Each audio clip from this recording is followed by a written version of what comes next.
दोस्तों, कई बार कुछ ऐसी बातें होती हैं, कुछ ऐसी घटनाएं होती हैं जो अनजाने में ही हो जाती हैं, लेकिन उनकी एक बहुत बड़ी कीमत हमें चुकानी पड़ती है। और आज की जो कहानी है वो ऐसी ही है जिसमें आप देखेंगे कि एक अनजाने में हुई घटना ने एक पूरे परिवार को किस तरीके से बिखेर के रख दिया और कैसे कई जिंदगियां जो एक दूसरे के ऊपर डिपेंड थी वो तबाह बर्बाद हो गई। तो आज की कहानी हमें भेजी है श्वेता ने, और ये कहानी हरियाणा राज्य के फरीदाबाद जिले की है।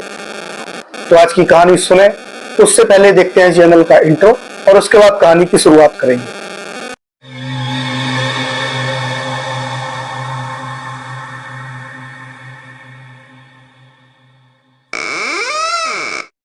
तो हर महादेव, आप सभी को स्वागत है, आप सभी को हॉरर कैसल में। और मैं हूं विवेक, आप सभी के सामने लेकर आया हूं एक नई कहानी।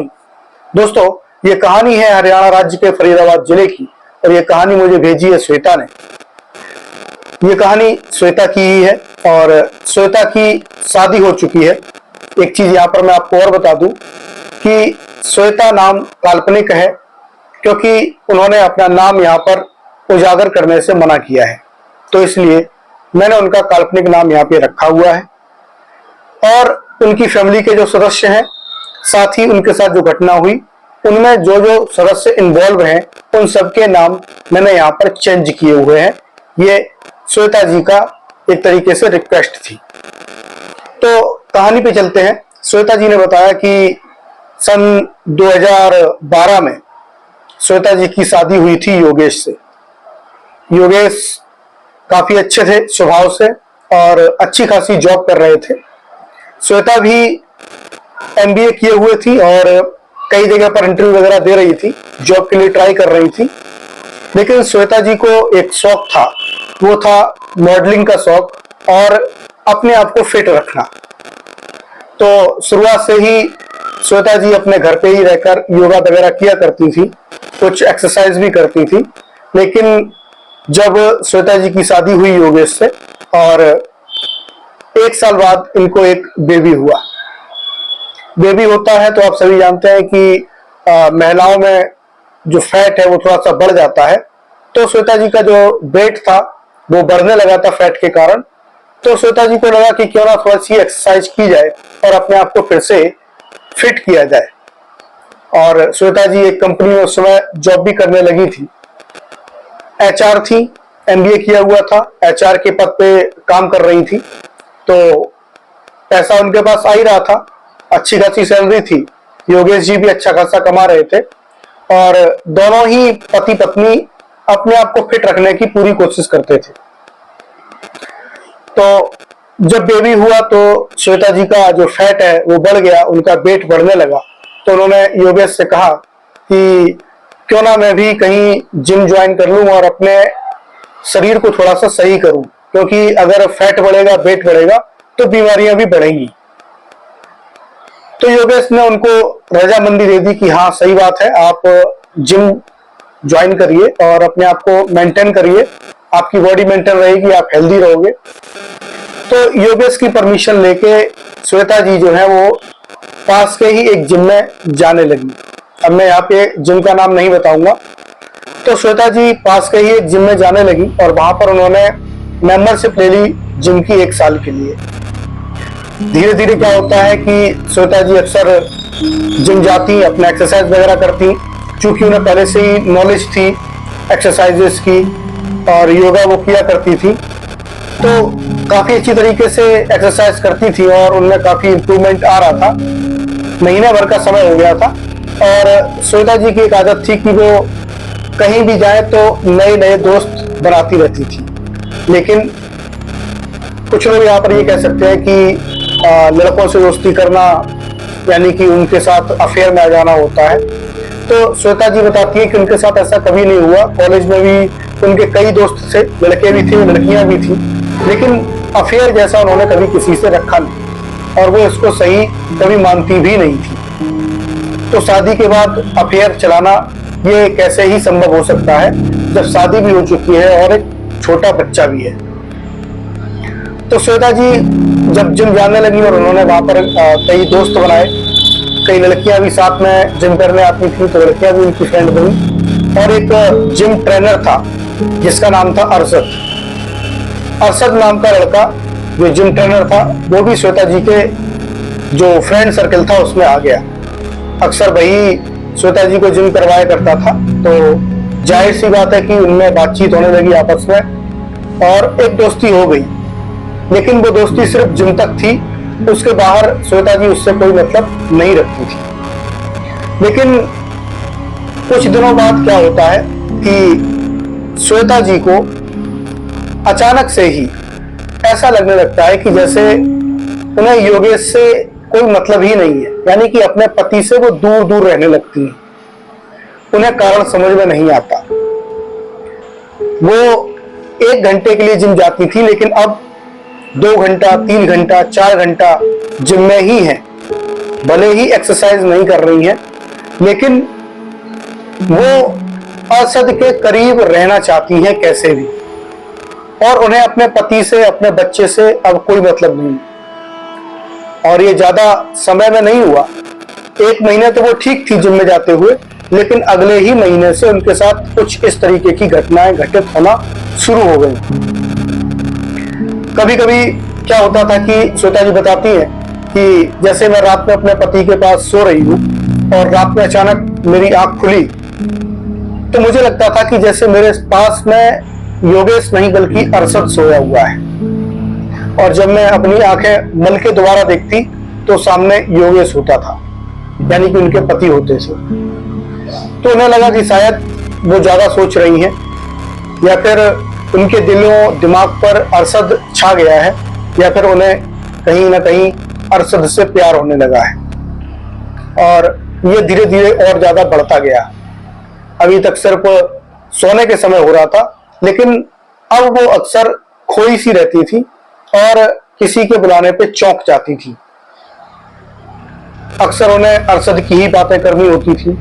अक्सर वो अपने मोबाइल पे अरशद के साथ चैट या फिर वीडियो कॉल या फिर कॉल पे लगी रहती थी, और ज्यादातर समय वो अपना जिम में ही व्यतीत करती थी।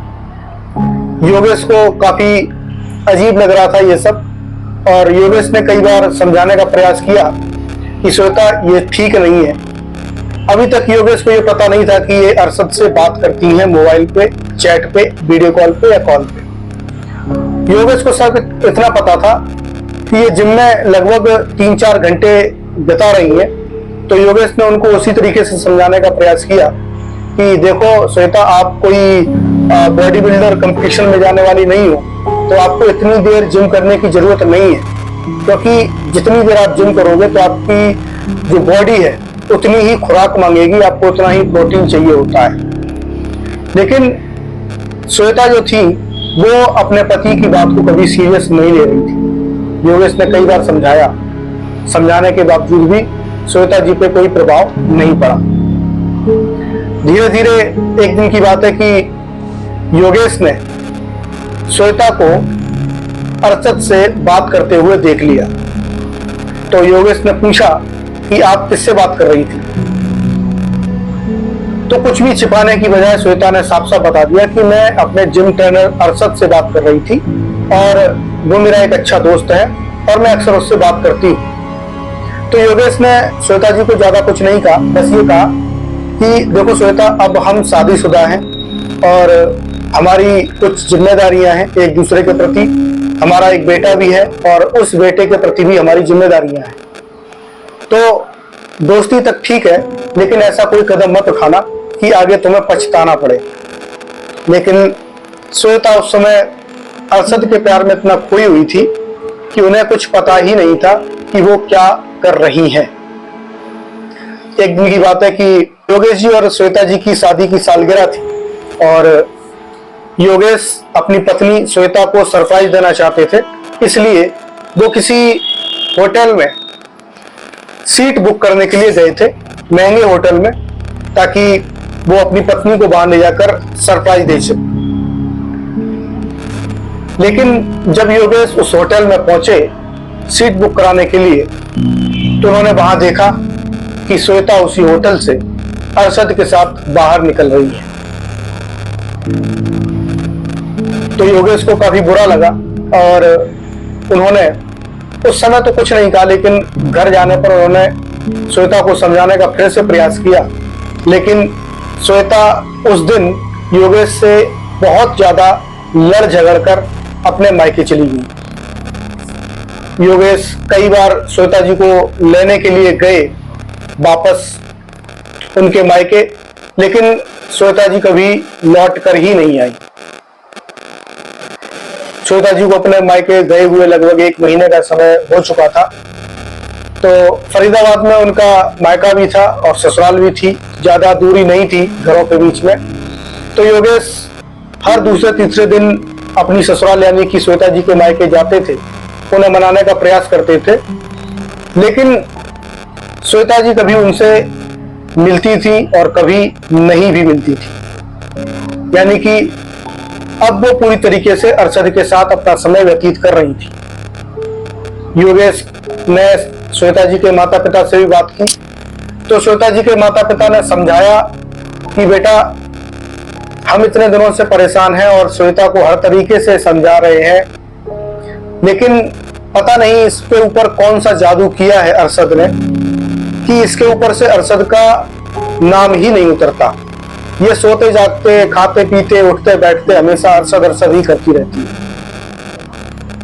अब तक शायद अरशद और श्वेता के बीच में शारीरिक संबंध भी बन चुके थे और श्वेता प्रेग्नेंट थी फिर से। चूंकि अब 3-4 महीने बीत चुके थे श्वेता जी को अपने मायके गए हुए और श्वेता जी वापस नहीं आ रही थी योगेश जी के पास, तो काफी प्रयास करने के बावजूद भी जब कुछ सही नहीं हुआ तो योगेश जी ने श्वेता जी के माता पिता से कहा कि अब हमें तलाक ले लेना चाहिए, क्योंकि मुझे नहीं लगता है कि अब श्वेता का रिश्ता हमारे साथ चलेगा। और इन्होंने श्वेता के माता पिता से बात की कि हम डिवोर्स का केस फाइल कर देते हैं कोर्ट में और आपसी रजामंदी से हम लोग डिवोर्स ले लेंगे। लेकिन फिर बात यह आई कि कोर्ट के चक्कर में इतने चक्कर क्यों लगाना, इससे अच्छा है कि हम लोग आपस में समझौता कर लेते हैं और हलफनामा बनवा लेते हैं तलाक का। कोई दिक्कत नहीं होगी, हमें आपसे कोई दिक्कत नहीं है, आप दूसरी शादी करो या कुछ भी करो, हम आपको नहीं टोकेंगे किसी भी प्रकार से। और उसके बाद क्या होता है कि योगेश के माता पिता योगेश जाते हैं और उधर से श्वेता जी और उनके माता पिता आते हैं और पंचायत बैठती है, सबके सामने फैसला होता है और वहां पे एक हलफनामा तैयार हो जाता है। योगेश और श्वेता जी वहां से अलग हो जाते हैं। चूंकि श्वेता जी को ना तो योगेश से मतलब था ना अपने बच्चे से मतलब था, तो वो बच्चा जो है वो योगेश की कस्टडी में आ जाता है। इधर अब श्वेता जी को प्रेग्नेंट हुए लगभग 4 महीने हो चुके थे और जो अरशद था वो अब श्वेता जी से दूरी बनाने लगा था। तो अक्सर श्वेता जी परेशान रहती थी कि आखिर ये बेटा उनके प्यार की निशानी है जो उनके पेट में पल रहा है, फिर अरशद उनसे दूरी क्यों बना रहा है। और एक दिन अचानक से उन्हें जो कुछ फील होता था अरशद के लिए वो धीरे धीरे फील होना बंद हो गया। अब उन्हें अपने पुराने दिन याद आने लगे कि कैसे उनकी शादी हुई थी, कैसे वो योगेश के साथ रहती थी और योगेश उन्हें कितना प्यार करते थे और कैसे योगेश बार बार उनके घर आए उनको मनाने के लिए, उनको बुलाने के लिए। तो उन्होंने श्वेता जी ने ये सारी बातें अपने माँ बाप से कही कि पता नहीं क्यों मैं अरशद के साथ इतना ज्यादा अटैच हो गई थी और आज जब मैं प्रेग्नेंट हूं तो अरशद मुझसे दूर हो गया है और मेरे दिल में भी उसके लिए अब उतनी फीलिंग्स नहीं रह रही। तो ऐसा क्या कारण था कि एकदम से प्यार हुआ और एक ही दम से सारा कुछ खत्म हो गया। तो श्वेता जी के माता पिता ने कहा कि हो सकता है कि ये धीरे धीरे हुआ हो, लेकिन तुम्हें लग रहा है कि एकदम से हुआ। हालांकि अब हर किसी के मन में ऐसा तो नहीं आ जाता है कि भाई इसमें भूत प्रेत का काम था या कोई वशीकरण वगैरह किया गया था। तो उन्होंने कहा कि भाई धीरे धीरे आप 1 महीने जिम गए, उसके बाद धीरे धीरे आपने अरशद को देखा होगा, आपको अच्छा लगा होगा, तब जाके आपको उससे प्यार हुआ होगा। और धीरे धीरे अब सब खत्म हो रहा है, क्योंकि आपके अंदर की भावनाएं धीरे धीरे मर रही हैं एक दूसरे के लिए। लेकिन ये तो बहुत गलत बात है कि जब तुम प्रेग्नेंट हो और उस टाइम पे अरशद तुम्हें छोड़ के जा रहा है, तो इसलिए एक काम करो, हम केस करते हैं अरशद के खिलाफ। लेकिन श्वेता जी ने कहा कि केस तो करेंगे, वो अलग बात है, लेकिन ये अचानक से हुआ है, धीरे धीरे नहीं हुआ है। उन्होंने बताया कि मैं जब 1 महीने जिम गई शुरुआत में, तो मुझे किसी से इतना मतलब नहीं था। हाँ, दोस्त थे, अरशद मुझे एक्सरसाइज कराता था, लेकिन एक दिन में ही मुझे उससे प्यार हुआ है, एक दिन में ही मैं उसके एकदम से करीब आ गई। तो कुछ शक सा हुआ श्वेता जी के माता पिता को, और उन्होंने एक पास में ही बाबा रहते थे, उनको दिखाया कि मेरी बेटी के जिंदगी में ये सब हुआ है। तो उस बाबा ने जो कुछ बताया, उसे सुनकर पूरा का पूरा परिवार चौंक गया। अब कहानी आती है कि हुआ क्या था। उस बाबा ने बताया कि वास्तविकता यही है कि श्वेता को किसी से कोई मतलब नहीं था। श्वेता जाती थी, अपना जिम करती थी, कुछ लड़कियां इसकी दोस्त थी, कुछ लड़के भी इसके दोस्त थे जो इसके साथ जिम करते थे। अरशद इसको जिम करवाता था, और चूंकि श्वेता उन लड़कियों में सबसे ज्यादा सुंदर थी, और चूंकि ये अपने फिगर को भी काफी मेंटेन रखती थी, यानी कि कह सकते हैं कि जैसा अभी आप समझना चाहें, जो आप लोग कहते हैं वैसा ही फिगर श्वेता का था। और जैसा कि मैंने आपको पहले ही बताया कि श्वेता मॉडलिंग में भी इंटरेस्टेड थी, तो आप समझ सकते हैं कि किस तरीके का फेस कट और बॉडी स्ट्रक्चर श्वेता जी का रहा होगा। तो अरशद कहीं ना कहीं श्वेता को पसंद करने लगा था, और पसंद सिर्फ जिस्मानी ख्वाहिशों तक, उससे आगे वो श्वेता से कोई मतलब नहीं रखना चाहता था। दूसरा, उस बाबा ने यह भी बताया कि अरशद के जो परिवार के लोग हैं वो जिन्न जिन्नात को मानते हैं और उनको अपने बस में रखते हैं। तो बाबा ने बताया कि जब 1 महीना बीत गया तो श्वेता के शरीर में कुछ इंप्रूवमेंट आ रहा था। तो उस समय क्या हुआ कि जब श्वेता जिम गई, तो अरशद ने श्वेता से कहा कि श्वेता, मैं तुम्हारी एक फोटो लेता हूं, जो कि हमारे जिम का जो एडवर्टाइजमेंट होता है उसके फ्लेक्स पे हम तुम्हारा फोटो लगवाएंगे, बिफोर एंड आफ्टर का। एक फोटो मैं अभी ले लेता हूं, और एक फोटो तुम्हारा 6 महीने के बाद लूंगा कि 6 महीने में कितना अंतर हमारे यहाँ पे जिम करने वालों के अंदर आता है। चूंकि श्वेता जी को मॉडलिंग का शौक था, तो इसलिए उन्होंने सोचा कि चलो इसी बहाने उनका सपना पूरा हो रहा है। तो उन्होंने अरशद के सामने अपनी कई फोटोज वहां पे क्लिक करवाए, और अरशद उन फोटोज को लेके चला गया। एक दिन क्या हुआ, उस बाबा ने बताया कि अरशद ने श्वेता जी के बाल भी लिए। बाल कैसे लिए? श्वेता जी के बाल काफी बड़े थे, और अचानक से एक दिन श्वेता जी जिम कर रही थी, तो अरशद पीछे से आता है और श्वेता जी के बाल कैंची से काट देता है। तो श्वेता जी कुछ बोल पाती, उससे पहले अरशद बोलता है कि तुम्हें इतने बड़े बाल नहीं रखने चाहिए, तुम जिम कर रही हो, तुम्हारे शरीर से बाल एनर्जी खींचते हैं, तो बालों को छोटा रखो। तो श्वेता जी उसके बाद कुछ बोल नहीं पाई, और अरशद वो बाल लेके भी चला गया। एक बार श्वेता जी जब जिम करने गई और जिम से जब लौटी, तो उनका जो टॉवेल था, जो जिम में लेके जाती थी पसीना वगैरह पोंछने के लिए, तो वो टॉवेल भी गायब था। तो उस बाबा ने बताया कि इन 3 चीजों से अरशद ने श्वेता के ऊपर जादू किया और एक जिन्नात को छोड़ा। उस जिन्नात ने श्वेता जी के ऊपर वशीकरण किया और इनको अरशद की ओर अट्रैक्ट किया। इनके दिमाग से इनके पति को यानी योगेश को निकाल दिया, और पूरी तरीके से इनके मन में अरशद को बिठा दिया। और धीरे धीरे ये अचानक से ही अरशद की ओर अट्रैक्ट हो गई, और इनके बीच में कुछ ही दिनों में, मतलब कि आज अट्रैक्शन हुआ तो 2-3 दिन के अंदर ही इनके बीच में शारीरिक संबंध भी बनने लगे। आप सोचिए कि जब नई नई दोस्ती होती है, नया नया रिश्ता बनता है, तो लोग कुछ तो समय लेते हैं, लेकिन इनके बीच में शारीरिक संबंध कुछ ही दिनों में बनने शुरू हो गए थे। और श्वेता जी बताती हैं कि ये वास्तविक घटना है, जो बाबा ने बताया वो सब कुछ सही है। उसके बाद बाबा ने यह भी बताया कि जब अरशद का मन पूरा हो गया, अरशद की जो इच्छाएं थी, शारीरिक इच्छाएं थी, वो पूरी हो गई और उसी दौरान श्वेता जो है वो प्रेग्नेंट हो गई, तो अरशद ने अपने मूड पर यानी अपनी खोपड़ी पर ये सारी जिम्मेदारी न लेनी पड़े, इसलिए श्वेता से रिश्ता तोड़ लिया।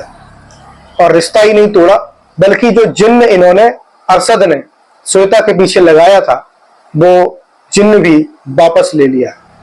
और यही कारण है कि जिस दिन वो जिन्न श्वेता जी के ऊपर से हटके गया, उसी दिन से श्वेता जी के दिल में जो अरशद के लिए भावनाएं थी वो खत्म होने लगी और फिर से योगेश के लिए भावनाएं पैदा होने लगी। लेकिन तब तक काफी समय बीत चुका था और इधर योगेश जी थे, वो शादी कर चुके थे, उनकी शादी हो चुकी थी, उनकी दूसरी पत्नी भी घर में आ चुकी थी। तो श्वेता जी के माता पिताजी एक बार योगेश से बात करने गए, लेकिन योगेश ने साफ कह दिया कि जो कुछ था वो सब खत्म हो चुका है और मेरी दूसरी पत्नी है, मेरी शादी हो चुकी है, इसलिए अब मैं श्वेता के लिए कुछ नहीं कर सकता। और आज श्वेता जी अकेली रहती हैं, जॉब करती हैं और वो जो प्रेग्नेंट थी उस बच्चे को उन्होंने जन्म दिया और आज उस बच्चे को पाल पोस कर बड़ा कर रही हैं। लेकिन वो अपनी किस्मत को कोसती है कि उन्होंने क्यों जिम ज्वाइन किया। और जब शुरुआत में योगेश जी ने समझा रहे थे कि इतना समय जिम में मत बिताओ, तब भी अगर वो मान जाती तो शायद आज उनकी जिंदगी में ये सारी घटनाएं घटित नहीं होती। तो दोस्तों, ये कहानी आपको कैसी लगी कृपया कमेंट बॉक्स में अवश्य बताइए और बने रहिए इस चैनल के साथ। चैनल को शेयर करिए, सब्सक्राइब करिए। फिर मिलते हैं एक नई कहानी के साथ, तब तक के लिए हर हर महादेव।